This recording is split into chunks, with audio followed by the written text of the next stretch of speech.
Hello guys, hope you are fine, j'espère que vous allez bien. Advance Merry Christmas, donc joyeux Noël en avance. Donc comme vous avez pu le voir en titre de cette vidéo, donc on va aborder aujourd'hui les mots de vocabulaire concernant les fêtes de fin d'année qui approchent à grands pas. Donc Noël et un petit peu le Nouvel An. Donc à travers cette vidéo, surtout pour les enfants, donc les enfants qui me regardent, pardon, j'espère que vous allez apprendre des mots de vocabulaire concernant Noël, parce que je sais que c'est une fête très très importante pour vous.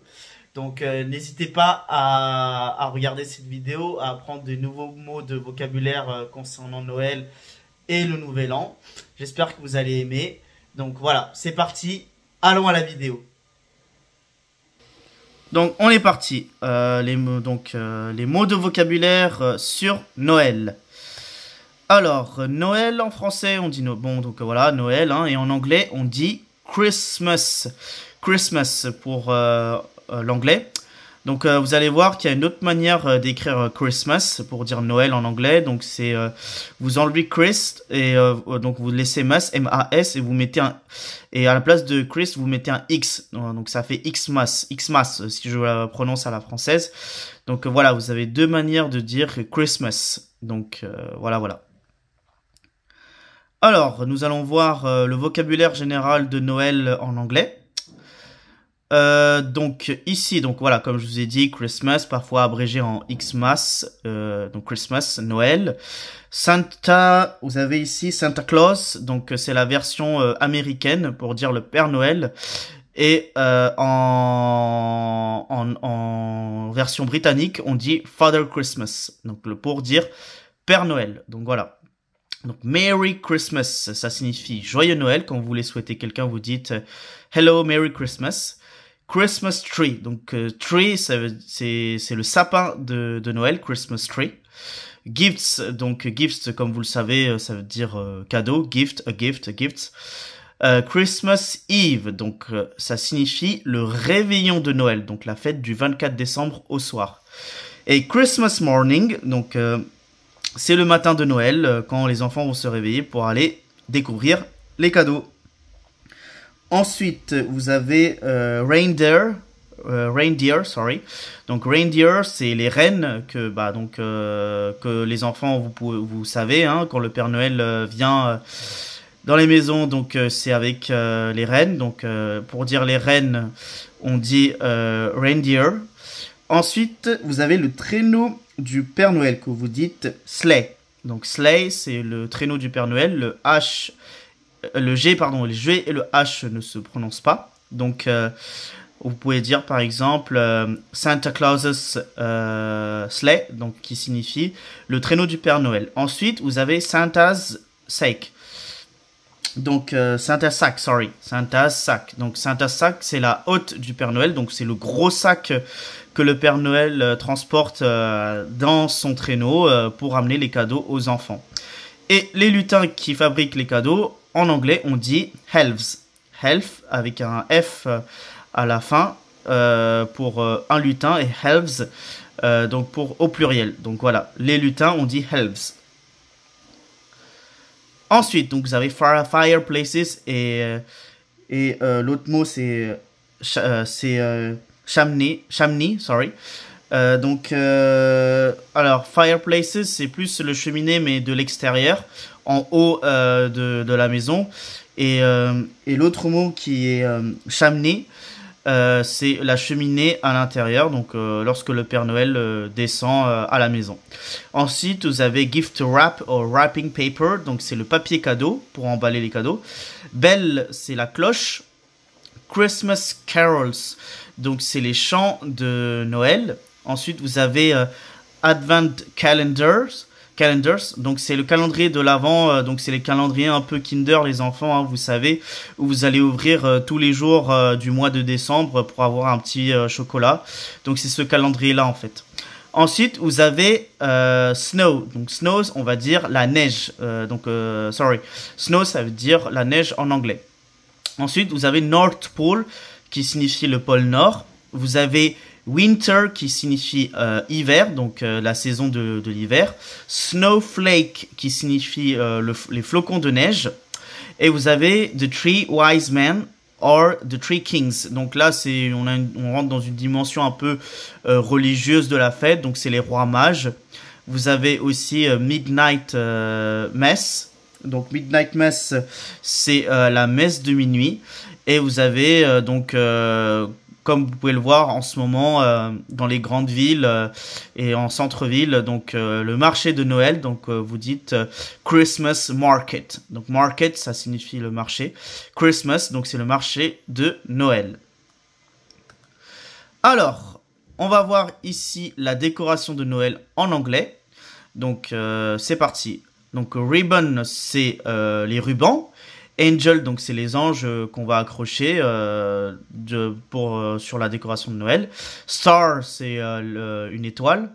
For an example, vous pouvez dire I put a star at the top of the Christmas tree. Donc j'ai mis une étoile au sommet de mon sapin de Noël. Ensuite, vous avez garlands, donc c'est les guirlandes. Christmas stockings, donc c'est les chaussettes qu'on va mettre au niveau de la cheminée, donc fireplaces. C'est les chaussettes de Noël.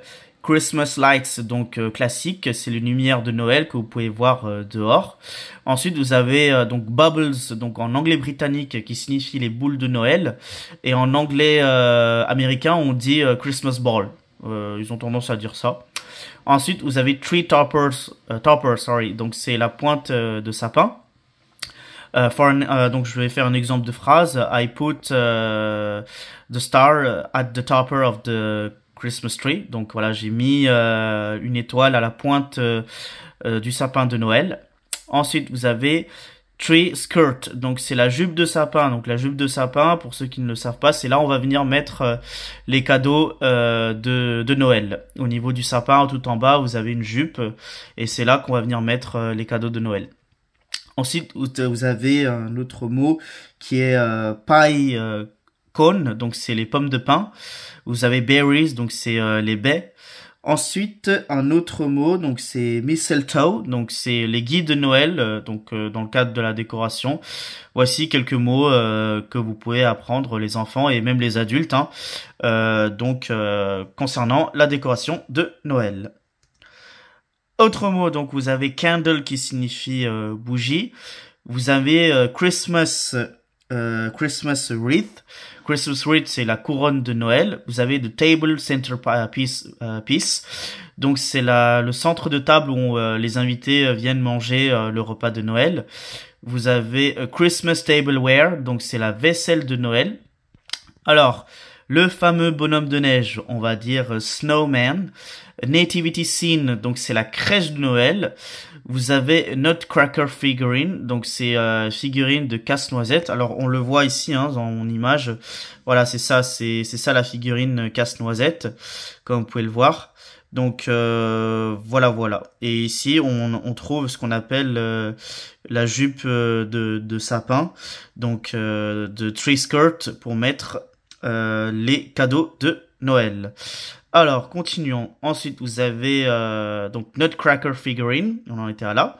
Vous avez Candy cane, donc c'est le sucre d'orge.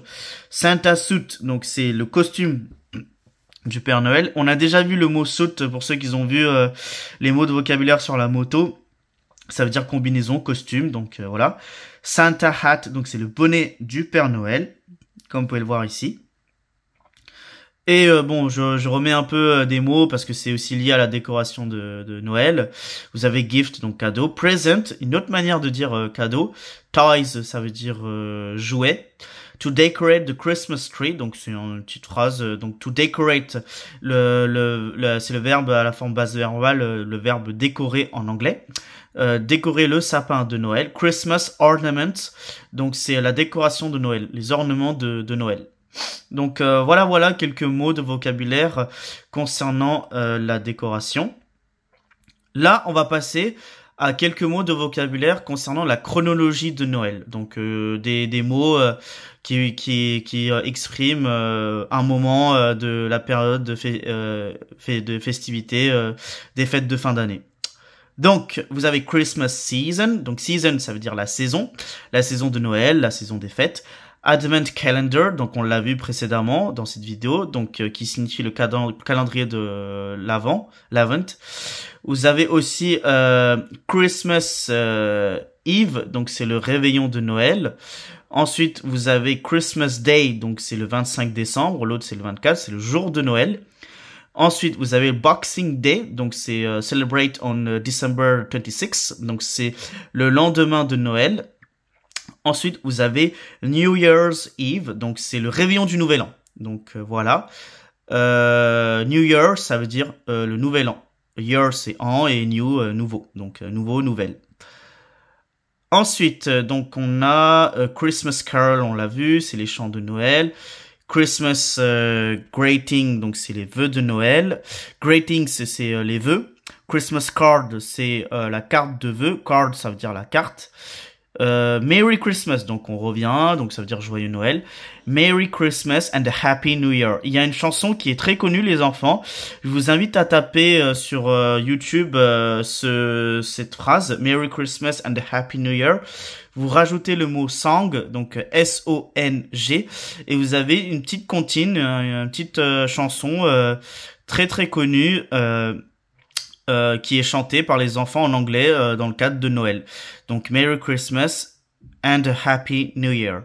Joyeux Noël et bonne année. Et ensuite, vous avez le dernier mot, Best Wishes for a Very Merry Christmas. Donc, mes meilleurs vœux pour un très joyeux Noël. Donc, on va un petit peu décortiquer cette phrase. Best, ça veut dire meilleur. Wishes, wish, donc c'est un vœu. Wishes au pluriel, donc c'est des vœux. Very, donc c'est très. Merry Christmas, donc joyeux Noël. Donc voilà. Best wishes for, donc for, ça veut dire pour. Donc meilleurs vœux pour un très joyeux Noël. Donc voilà.